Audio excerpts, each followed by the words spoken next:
Good afternoon, I'm Rob Boskamp, and you're listening to South Texas Midday.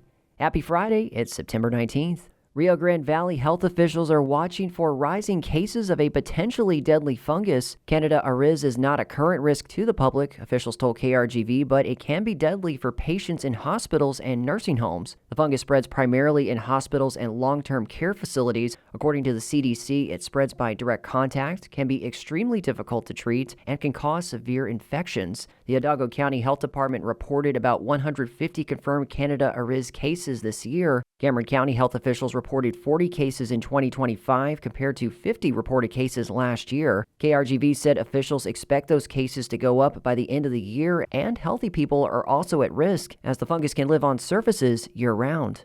Yesterday, Texas A&M University System Regents named a sole finalist for president of the new Texas A&M-Victoria. Christian E. Hardegree currently serves as regional chancellor of the University of South Florida St. Petersburg campus, where she's a member of the One USF executive team overseeing academic programs, operations, and a $130 million campus and capital improvement portfolio. Dr. Jim Nelson is currently Texas A&M Victoria's interim president.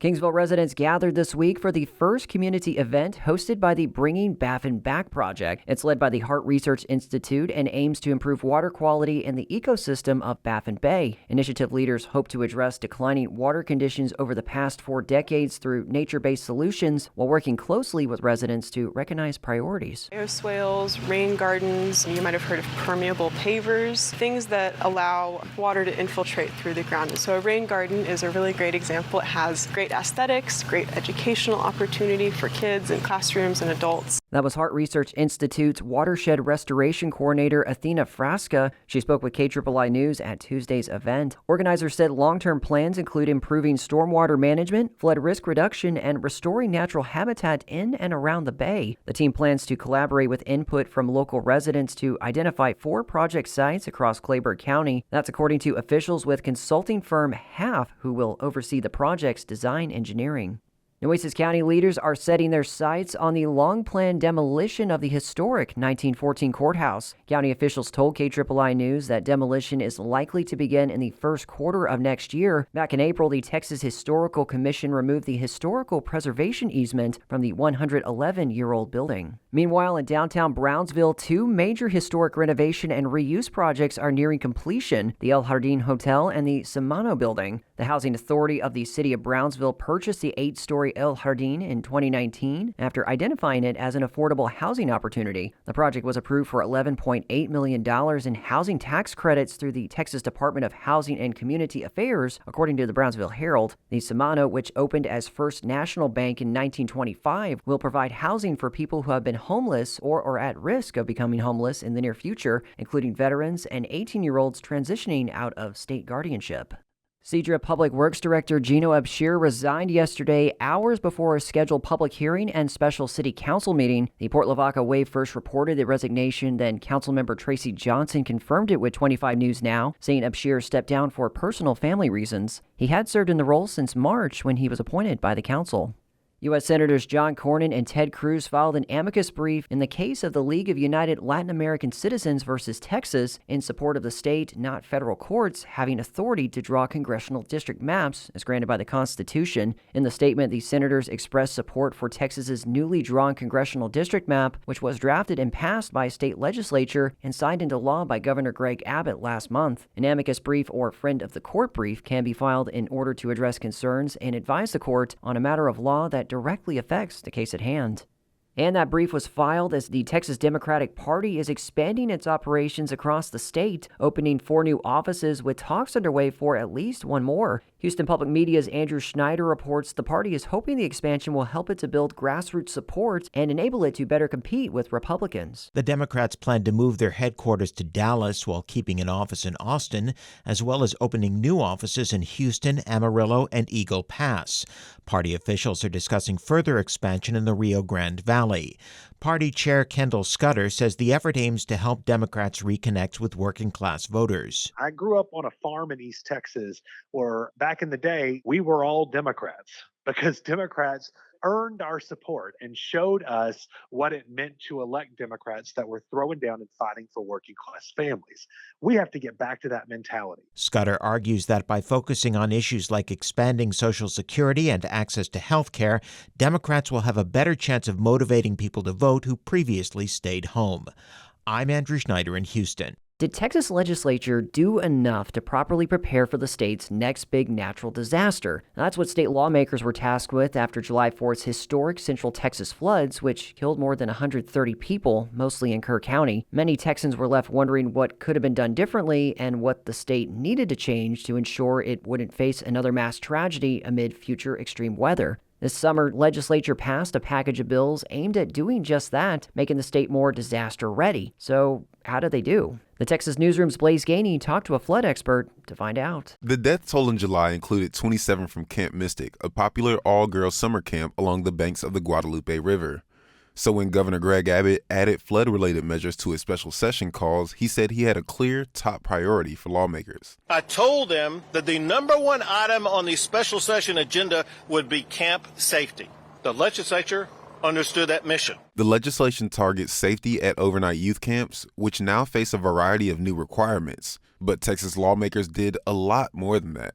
They passed bills to improve weather forecasting, speed up dam repairs, provide financial relief to flood-hit areas, and more, ultimately spending over $250 million to get it all done. Representative Drew Darby, a San Angelo Republican, says he's proud of the legislature's work and speed. We were on the floor of the Texas House and the Texas Senate passing these bills within 60 days. Other lawmakers, though, worry they may have acted too quickly, including Republican Wes Verdell, who represents the Kerrville area. I'll be honest with you, my worry is that we're rushing too fast and not having thorough enough conversations. Still, Governor Greg Abbott signed Texas's flood bills into law earlier this month. Improved and safer camp safety is now law in the great state of Texas, a law that will save lives. Flood experts like Umanu Law are also optimistic about the changes Texas made, at least so far. We have to see what actually transpires from this, because rhetoric is one thing. Law is with Columbia University in New York and focuses on how to predict and manage floods. Right now, Law says he's looking at Texas like a professor might. So I'm teaching this class. This is the midterm exam. Let's give you an A. But I want to see what's going to happen the rest of the semester so that I can decide what the final grade is. Before he gives Texas its final grade, he wants to see how things actually get implemented and how fast. And Law's knowledge of the state isn't abstract.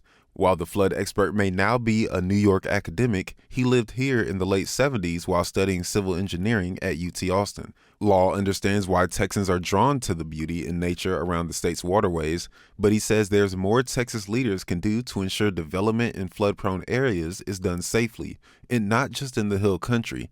That's because in Texas, Law says a 100-year weather event is always around the corner. Let's say we have 10 separate locations in Texas. Each of them is protected from a 100-year flood. That means on any given year, there's a 1 in 10 chance that one of those guys is getting wiped out. Law says there's still room for Texas lawmakers to go farther on flood protection, like addressing building codes and infrastructure standards. And that could be on the horizon. This is not the end. Lieutenant Governor Dan Patrick recently acknowledged the legislature's work isn't done. We will be doing this in the next session and the session after that. We will not quit until you feel like we've done everything that we can do that you've asked us to do. If this momentum continues, Professor Umanu Law says Texas could end up getting an A in flood preparation. The hope is that this translates into a proactive flood control planning scheme. In the immediate future, the Texas Division of Emergency Management is now tasked with implementing a good amount of the state's new flood measures. A spokesperson for the agency told the Texas Newsroom that they, quote, remain committed to working with local, state, and federal partners and stakeholders to ensure Texas communities have the resources they need before, during, and after disasters. I'm Blaze Gainey in Austin.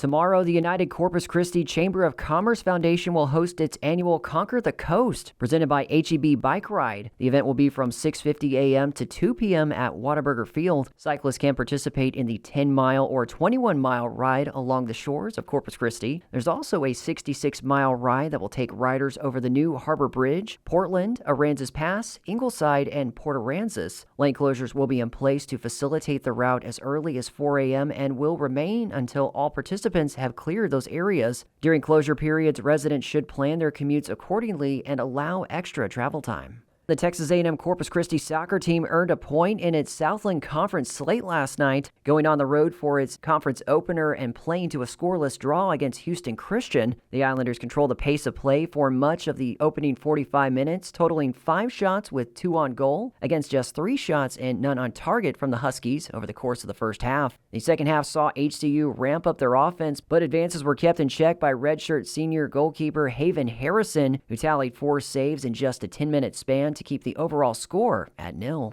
And the University of Texas Rio Grande Valley football team looks to keep its undefeated streak alive. They take on Texas Wesleyan tomorrow night at Vacker Stadium. Game time is at 7 p.m.